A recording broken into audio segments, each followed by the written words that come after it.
As I mentioned in my radio interview the other day, I've long believed and continue to believe that the real hope lies with our social movements. And I want to give you a little bit of an overview of the evolution of climate justice as a set of movements around the world to give you a better understanding of where that comes from, and then we'll get into some of the more vexing, longer range questions that we want to be discussing here today. In my writing about climate justice, a couple of my books on the subject are on the table in the back and they're for sale. I guess one of them's going to be raffled off at the end of the day, at the end of the session. I always emphasize three main currents that have led to the development of what we now know as the movement, or movements really, for climate justice. The first, and overwhelmingly most significant and most vocal in my view, are organizations of indigenous and other land-based people around the world that back in the early years of this century began to raise awareness among climate activists of the fundamental social justice consequences of the climate crisis, especially from the point of view of indigenous and other land-based peoples. And this is a delegation at one of the first very large public mobilizations around the UN climate meetings, which happened in Copenhagen in 2009.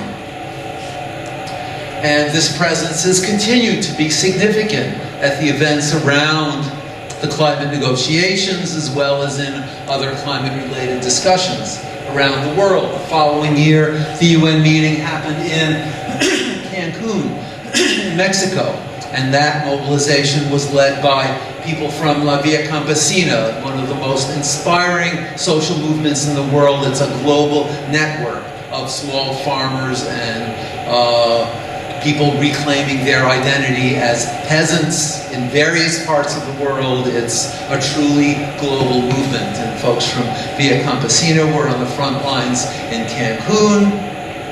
In 2016, in Paris, in the aftermath of the signing of the Paris Climate Accord, which a lot of politicians and mainstream environmentalists tout as a real breakthrough, but we knew early on had some real problems, some fundamental problems in the structures of climate policy that were being laid out in Paris, and people from the movements were prepared, and there was a huge demonstration in Paris on the day that agreement was signed. And this is the delegation from the Indigenous Environmental Network, along with some folks we know from the Grassroots Global Justice Alliance, which is active around the US.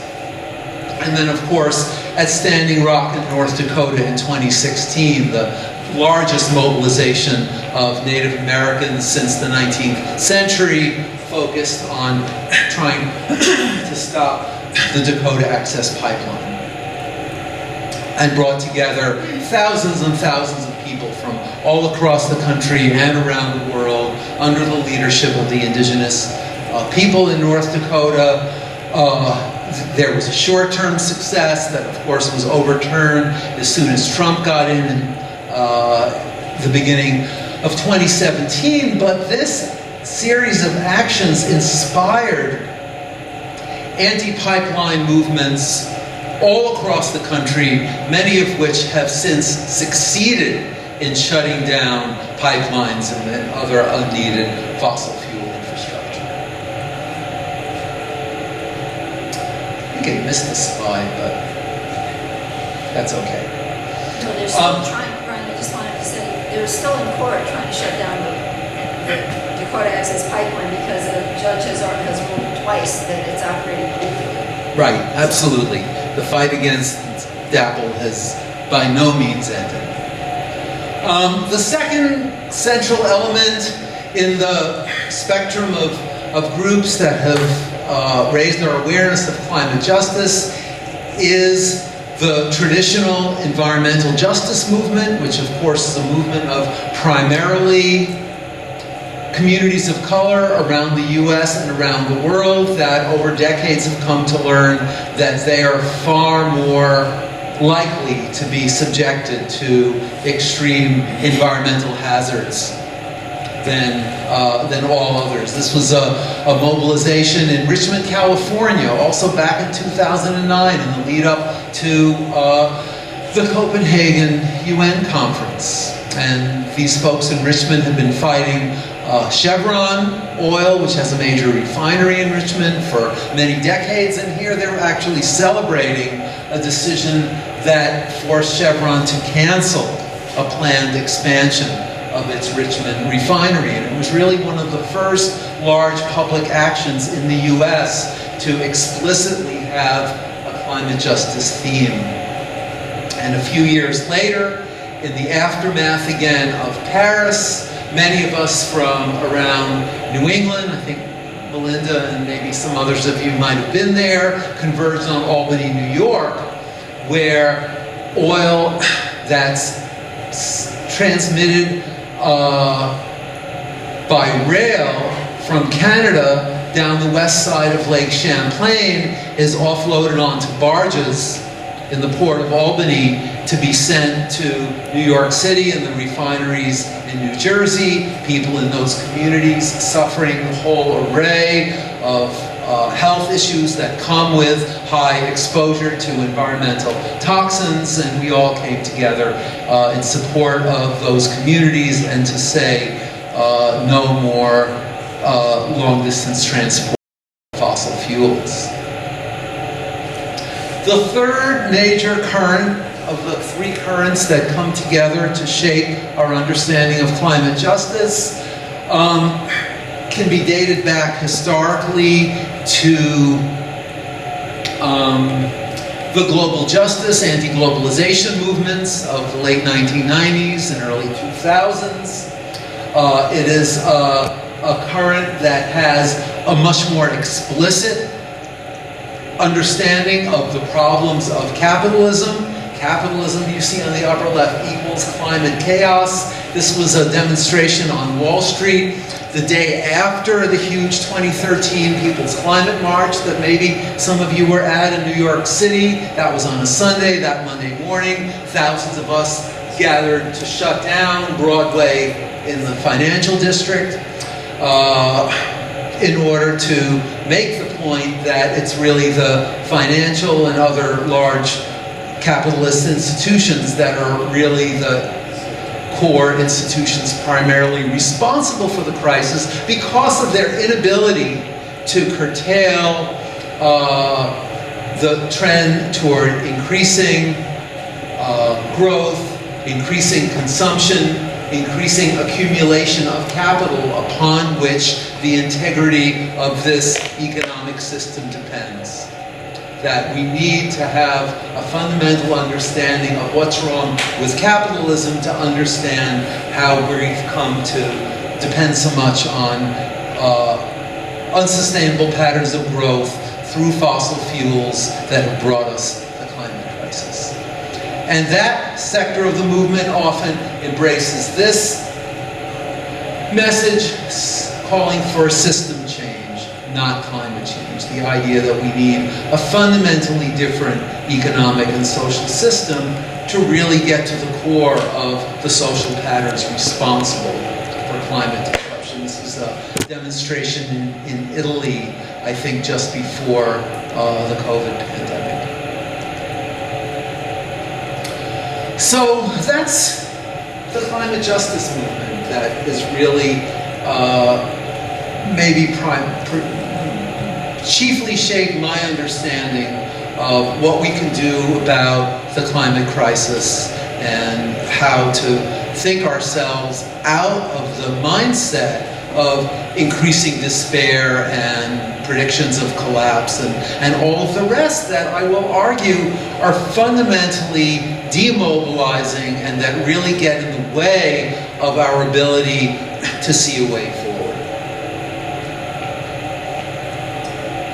And that's what I'm going to focus on for the rest of our time together. There was a chart in here maybe it got pushed to the end. I didn't get to review, these are the ones I emailed, and I didn't get to review the sequence.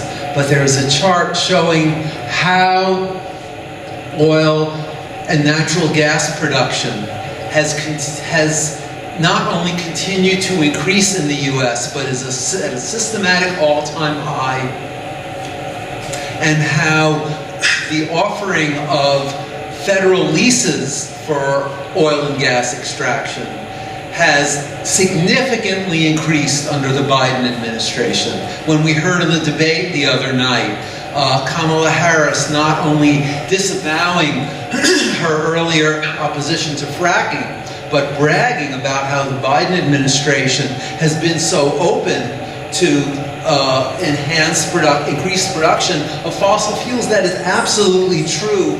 And somewhere in here, maybe it'll come up at the end, there's a series of charts from The Guardian from about a year ago that demonstrates that very clearly. And again, the scientists are very clear. I'll get to you in a second.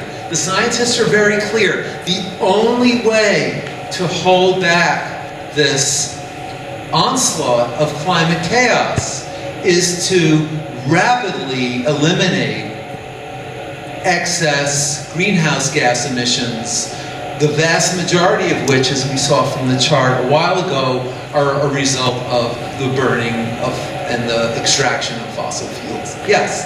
Assuming you're correct, we're supposed to not say fracking is bad. Yeah, fracking is bad. I absolutely support a ban on fracking.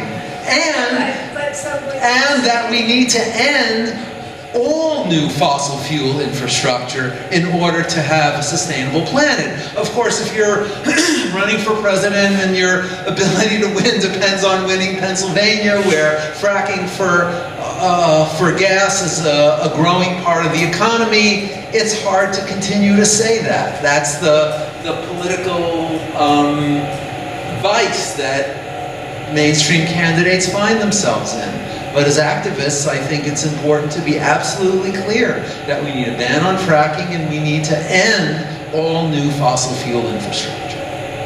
Does that answer your question? Well, not really, because you just implied that you're supposed to take the second half of your statement over the first half, which is to ban the fracking, but all the other stuff. But it's like, why can't we stay both together? Why can't we still ban fracking and then do the problem we have? I think we can. But you just said, see, I didn't understand it when she said it in the debate. You just brought up the debate. Yeah, she said she no longer supports a ban on fracking, and that's kind of trying to appeal to people in Pennsylvania who feel that their state economy depends on it. It's got to stop. There's no question that it's got to stop.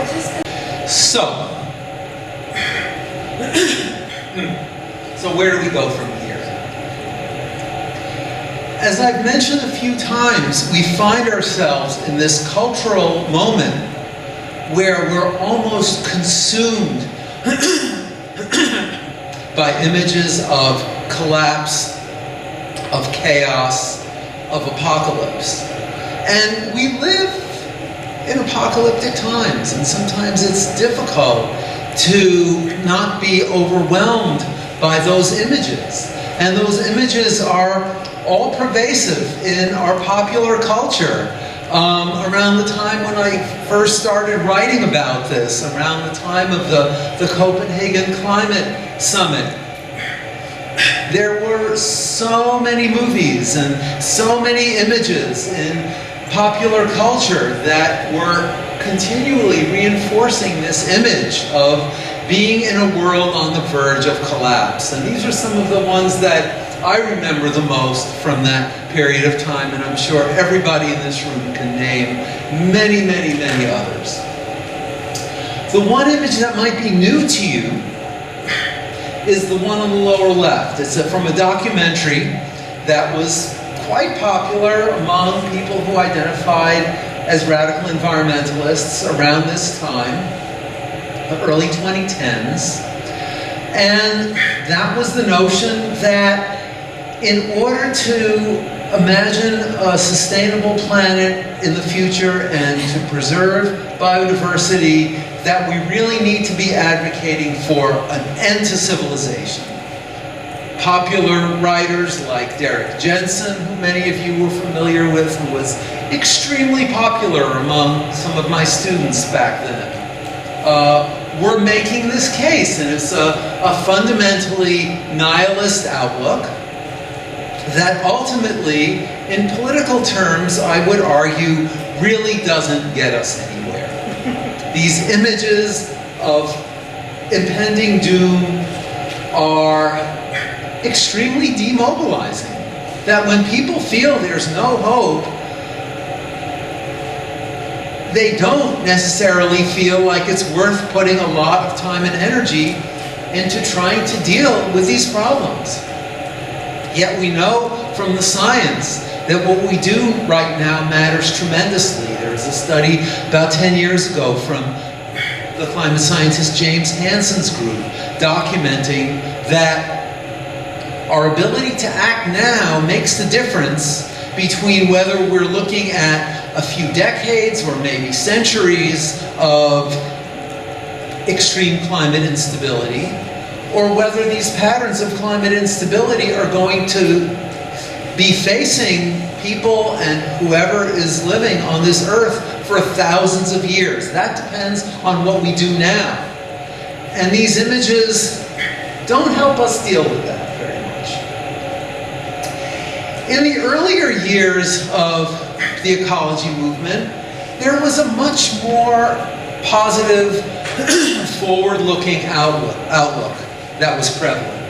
This happens to be Cade Farm in central Vermont, where my organization, the Institute for Social Ecology, was founded 50 years ago, and Laura's been active with the ISE for a number of years.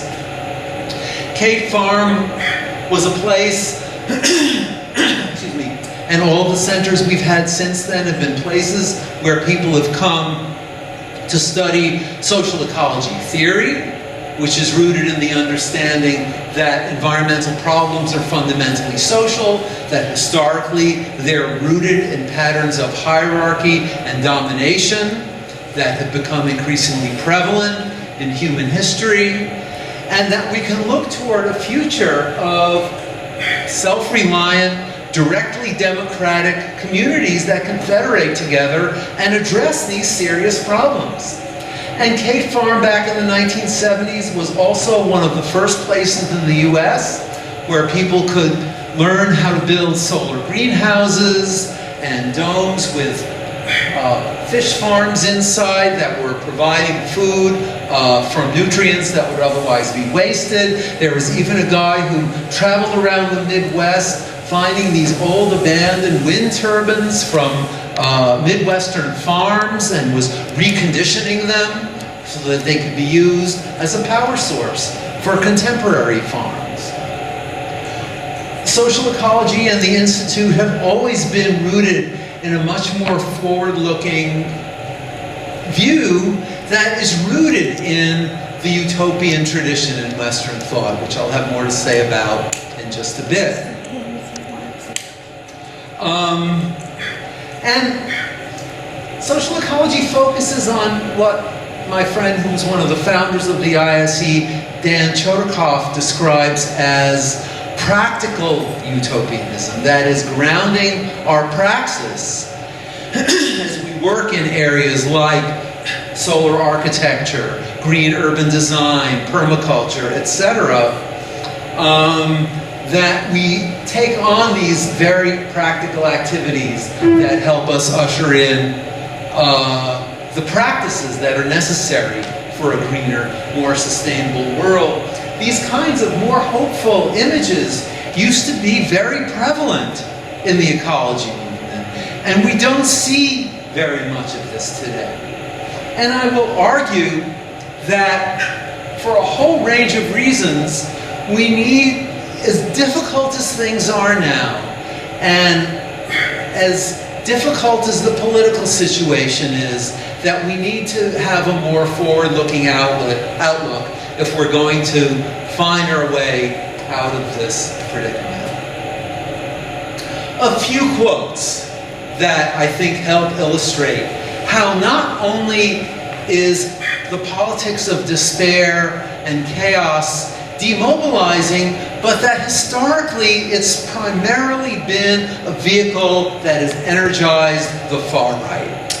I don't know if you can read these from the back. I don't know if I want to take your time to read them, but maybe I'll skim through them briefly. A couple of them are from a book that I'll show you the cover of in just a minute. James Davis, a professor in Toronto, says that from a rhetorical standpoint, catastrophism is a win-win for the right. It rallies the troops, it creates a sense of urgency, and fear and paranoia serve a rightist political disposition more than a left or liberal one. Authoritarian politics benefits more than left politics from fear. Ole Martin Sandberg, a professor in Finland, wrote I think a brilliant article that I'm happy to share with anybody in the Radical Philosophy Review back in 2020, where he wrote, I'm going to take some water first.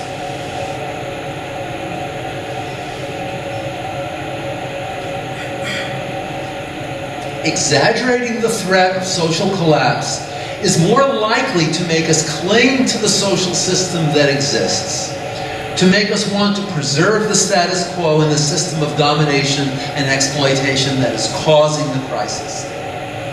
He says panic is easily exploitable by authoritarian figures who promise to maintain order. Seen this way, the narrative of social collapse might be part of the problem, leading to counterproductive and even harmful states and behaviors.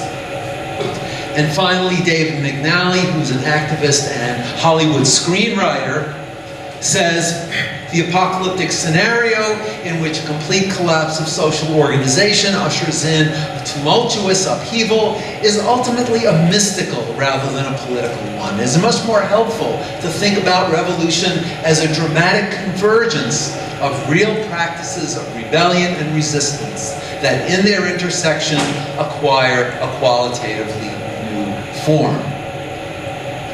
And these are, wait a second.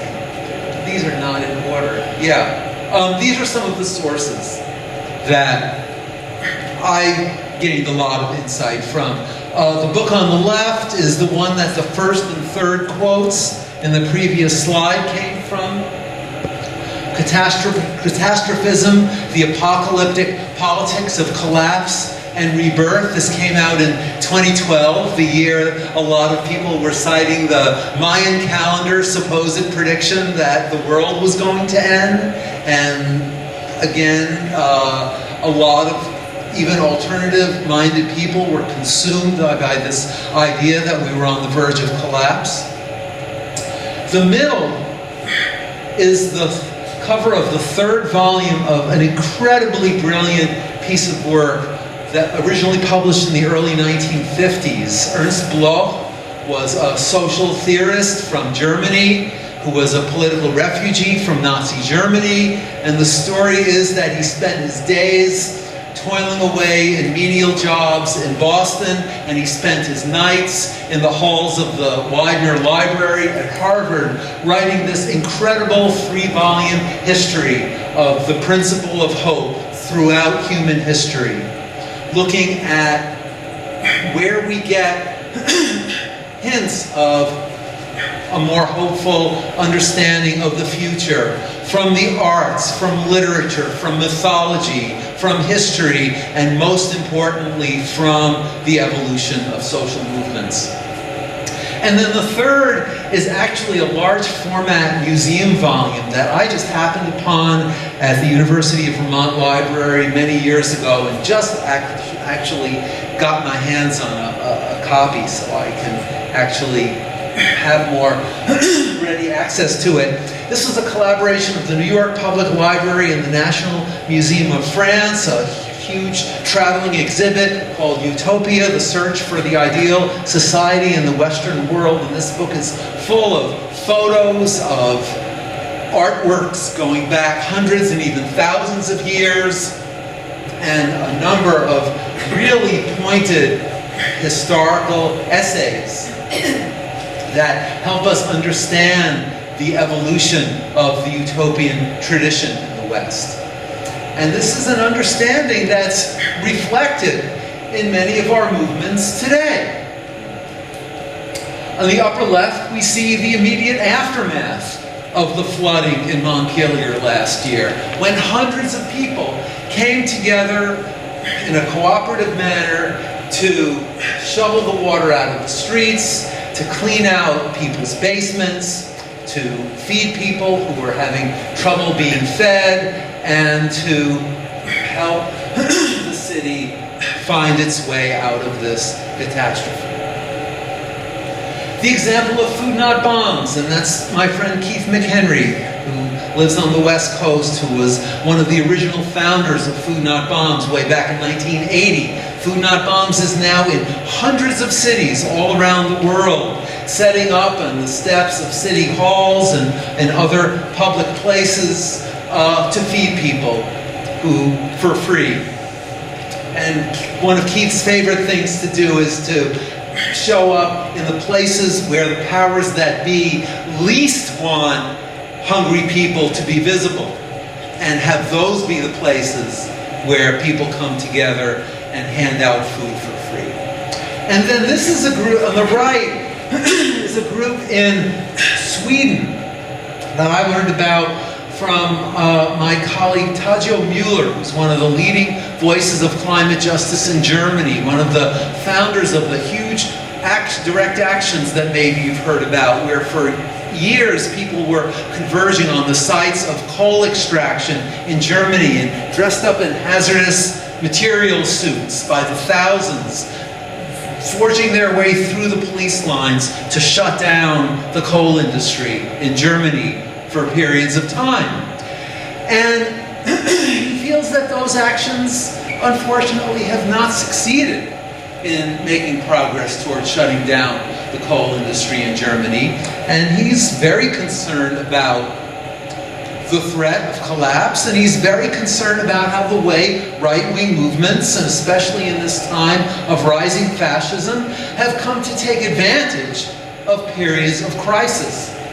And he's been spending a lot of time in Sweden visiting this group called, and I'm not going to pronounce it right, but it transliterates as Preppa Tillsammans in Swedish, which stands for prepping together. And of course the preppers are the people who are often kind of radical individualists who are all about preparing for apocalypse, and their idea is that if we have a more community-centered outlook, we can prepare together, recapture the image of the historical legacy of mutual aid and community development, and use these times of crisis to foreshadow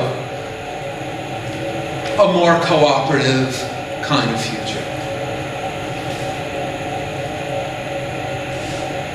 And a few quotes, just to kind of wrap things up. The first is from another source that I haven't showed you yet, a book by Richard Flax, who was one of the really important academic advisors for the New Left back in the late 1960s and early 70s. He has a great book called Making History. Excuse me.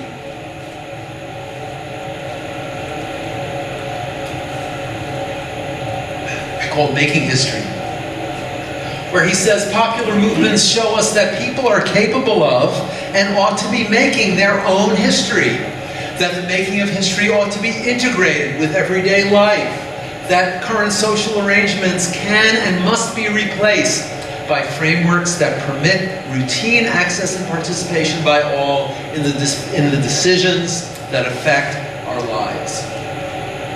Quote from the introduction to The Principle of Hope.